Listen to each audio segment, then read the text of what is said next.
himself in Christ, and entrusting to us the message of salvation. Hallelujah.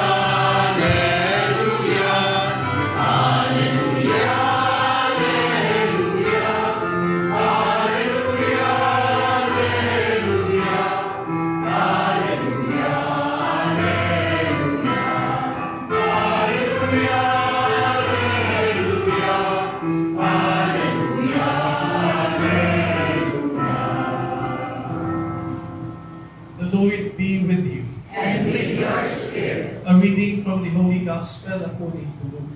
Glory to you, O Lord. Jesus addressed this parable to those who were convinced of their own righteousness and despised everyone else. Two people went up to the temple area to pray. One was a Pharisee, and the other was a tax collector. The Pharisee took up his position and spoke this prayer to himself. O God, I thank you that I am not like the rest of humanity, greedy, dishonest, adulterous, or even like this tax collector. I fast twice a week, and I pay tithes on my whole income. But the tax collector stood off at a distance and would not even raise his eyes to heaven, but beat his breast and prayed, O God, be merciful to me, a sinner.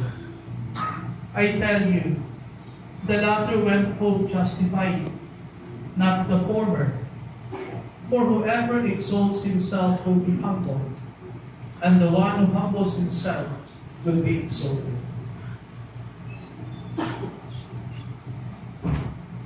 The Gospel of the Lord.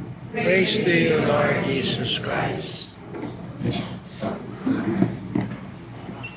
My dear brothers and sisters in Christ, may the peace of the Lord be with you always. And with your spirit.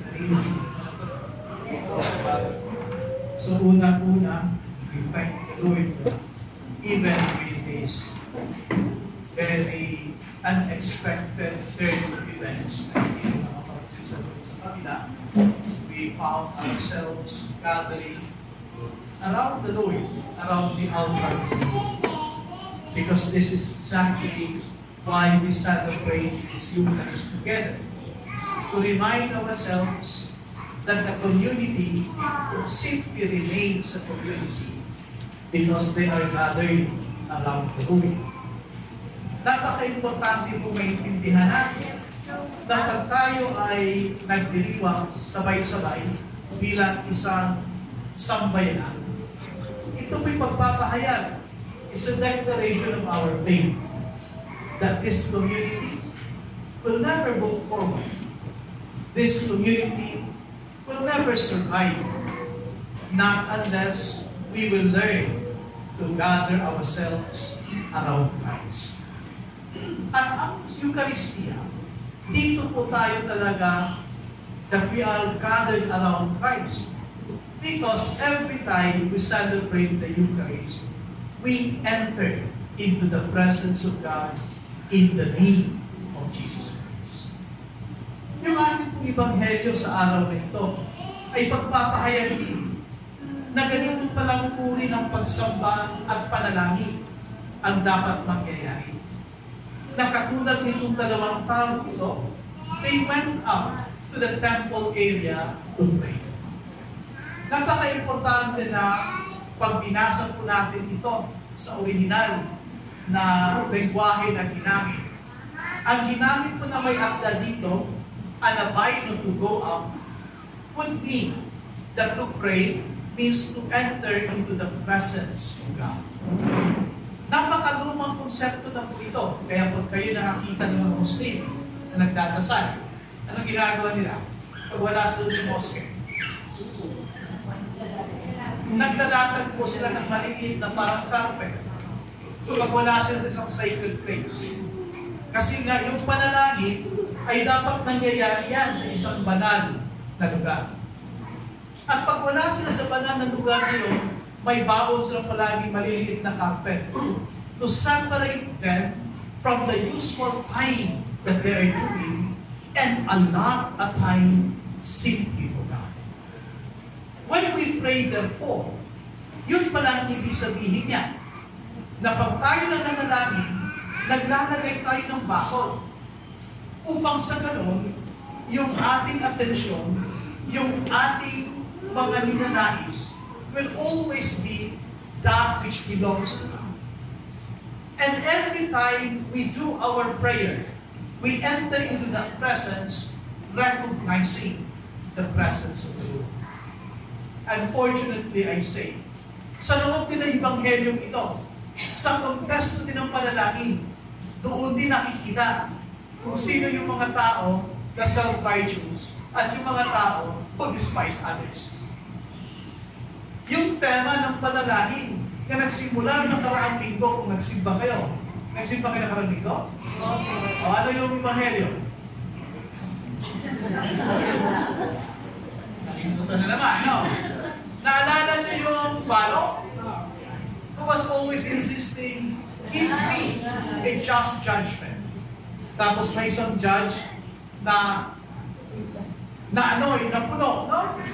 Kaya sinabi na, sige, bigyan ko na lang kasi pag hindi, bubugin ako nito. At pagkatapos ng Ebanghelyo yun, ipinapatuloy sa Ebanghelyo na pakinggan. Nandoon pa rin yung tema ng panalangin. Noong nakaraan, sinasabi ng Ebanghelyo, ganito kayo dapat manalangin. You must insist. You must continually pray. Ngayon, ipinapakita sa atin, ganito kayo hindi dapat manalangin. Na pag tayo ay convinced of our righteousness, pag tayo ay naiinsulto ng iba, we despise others.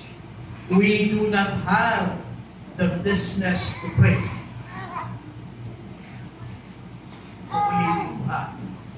If we despise others and we are convinced that we are better than others, we have no business praying.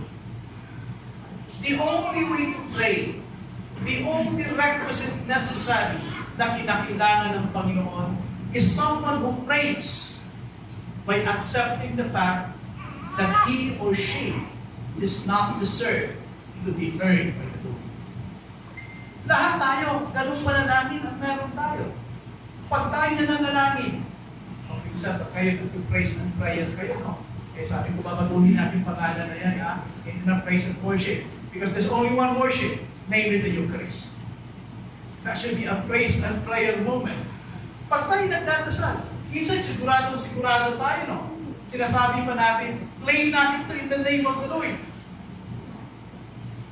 Hindi na tayo, ginaglagan palagi yung salitang yan. Tatanggapin natin ito, claim na natin yan. Para we have the right to be heard. But when we look at the Gospels, we do not have the right to be heard. So ano na nalaman yung panalangin natin? Hindi pala ito pinapakinggan ng Panginoon. Hindi pinapakinggan kung tayo lamang. Because we don't deserve that. Our prayer becomes pleasing to God. How? When we unite ourselves with Christ who humbled Himself. Kaya nga lahat ng dasal natin, anong ending? Dasal na simbahan? Through Christ our Lord. Dahil po yung panalangin natin, pag wala si Kristo, wala nang power yan. At bakit nagkakaroon ng power yan? Because Christ Himself humbled Himself, taking our humanity, even dying on the cross. And that is exactly why praying in the name of Christ becomes powerful. He humbled Himself. Pag wala pa lang yung humility when we pray, pag wala pa lang yung understanding that God is not obliged to listen to our prayer, okay? Then we become people who are very arrogant in our prayer. Ano nangyayari? Look at the prayer of this Pharisee. Hindi nata. Kaganda dito pag pinasa ninyo sa ng masinsinan. He said this prayer to himself. Ano ba yung basa ko? Nakamali yung basa ko eh. Nakalagay dito. He took his position and spoke this prayer to himself. At ang nangyari, ang kanyang dasal ay enumeration ng kanyang ginawa para sa Diyos. I fast lives away. I give tithes. I serve. I sing during the occasion. I become the prayer leader of the community. I am the servant leader of the community. We enumerate. And that prayer simply becomes a prayer directed towards Him. You see, ang isang tao walang arrogante at walang pakumbaba ay walang panalangin authentic. Kasi ang prayer na yan will always go back. Itanong ko sa inyo, tanong na kayo? Mas malamig itong aircon eh, sa chapter, no? Kaya minsan ay mas madali kayo antokin dito. Alam mo, dapat talaga hindi natin pinusan nyo. Tingnan ninyo, itanong ko sa inyo, nagsinungaling kayo yung Pharisee nyo? Hindi na! It was true that he fasted twice. It was true that he gave tithes. It was true that he was not dishonest, that he was not greedy. Everything that he said were not lies. But you see, that is not prayer. Because prayer is not about you. It's not about me. It's about God. Kaya kapag tayo nag-Eucharistia, ano ang sentro? Hindi tayo. Ang sentro ay ang Diyos in Christ. Kaya nakakalungkot yan. Pag sine at concert, gusto nyo sa harap. Pag misa, gusto nyo sa likod.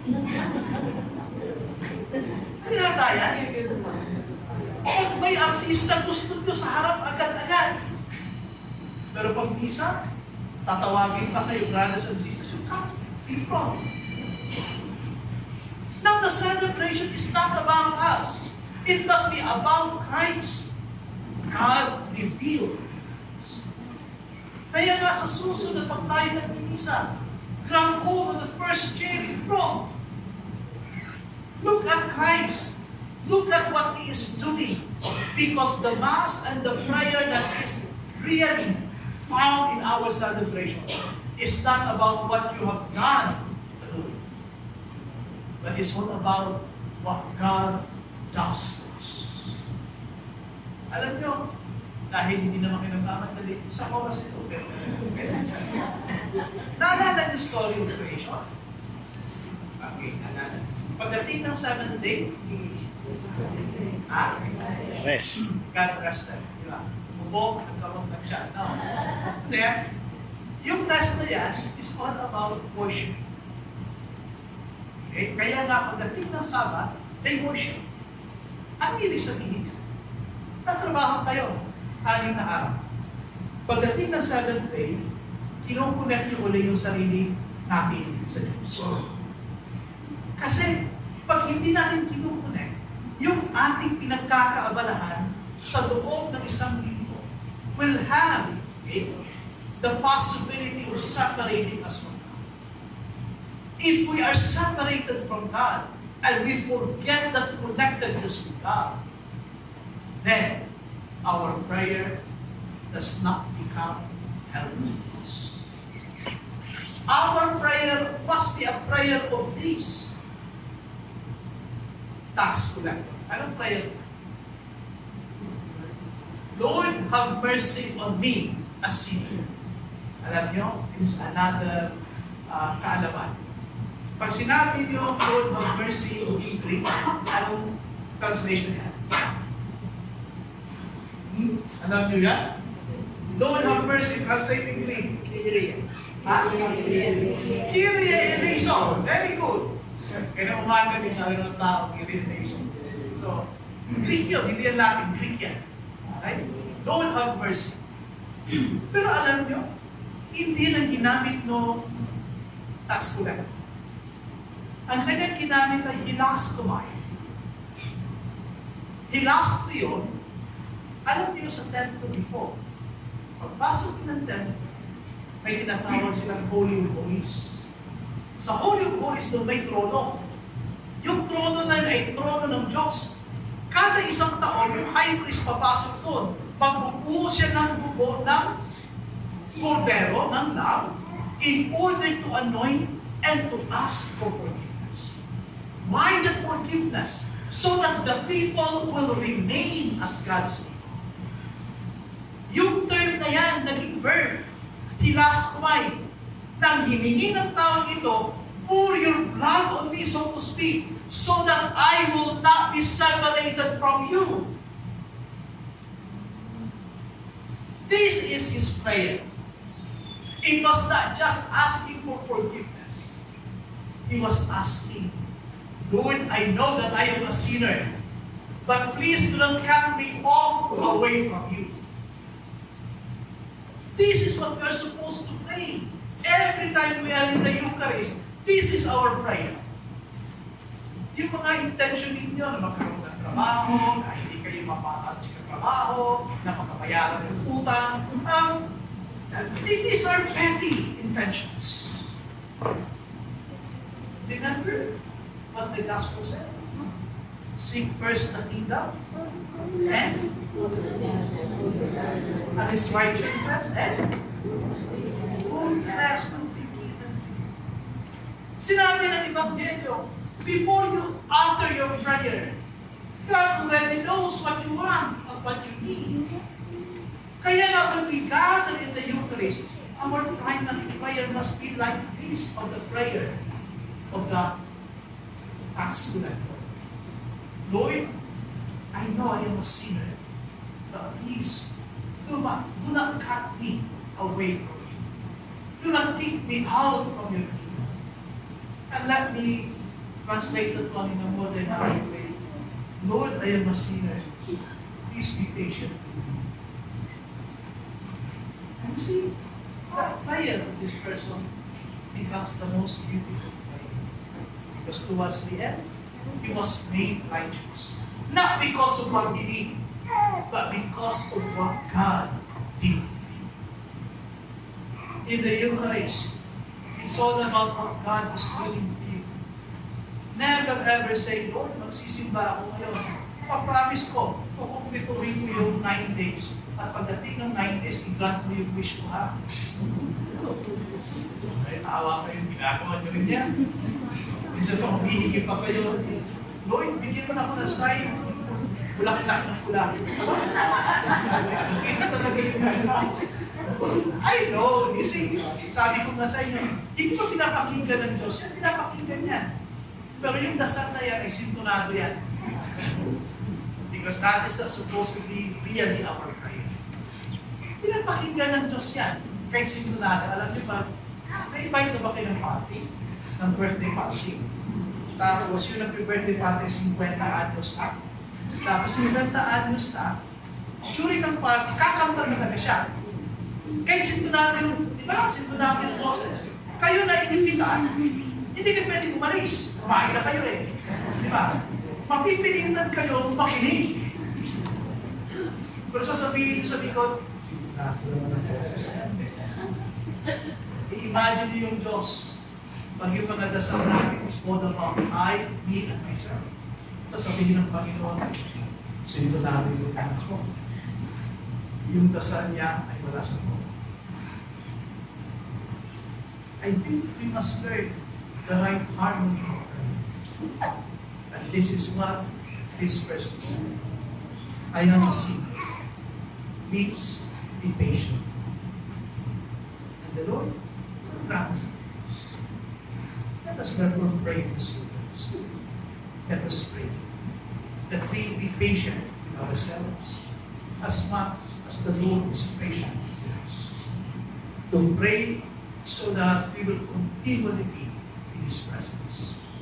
And no matter what we will commit along the way, always remember this. God will never give up us. Sabi nga po nila, sometimes, the 20 years of your sin may be forgiven within 3 minutes of your humility, of your courage to go to God. Other than that, because the Lord will never give up us. That is prayer to us. Lord, I am receiving our mercy. And to the God who has called us, to Him be glory forever and ever. Amen.